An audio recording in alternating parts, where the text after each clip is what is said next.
Nasib baik, link Ustazah hadiahkan kepada Ustazah.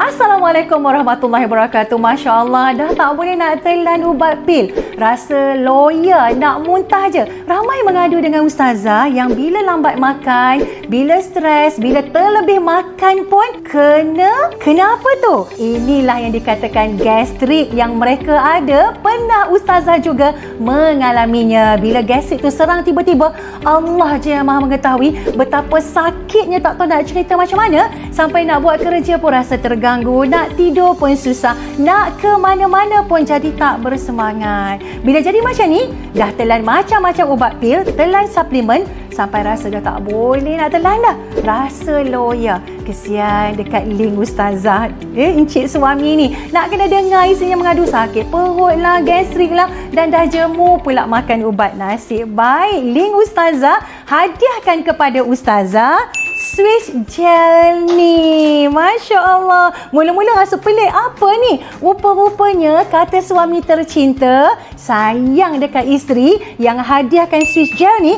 sebab tak sanggup tengok isteri tahan sakit perut akibat gastrik. Yang bestnya Swiss gel ni, yang pertama sekali ialah tak payah nak makan ataupun minum itu ini dan sebagainya. Sapu sahaja dekat perut yang sakit, dada yang tersumbat tu, dan bau dia Masya Allah memang fresh, memang segar. Bila sapu pula, subhanallah, rasanya sejuk, berangin je. Lepas tu kan yang bestnya lagi, bila sapu tak rasa melekit dan tak berminyak. Mudah sangat nak meresap. Alhamdulillah, ini yang selama ni kita cari, memudahkan kita yang ada gastrik ni. Lepas tu pula senang nak bawa ke mana-mana, dan link Ustazah cik suami ni pun lega bila tengok kesihatan isteri tercintanya bertambah baik. Jadi kalau anda nak sihat tanpa perlu telan atau makan suplemen, sila tekan link di bawah.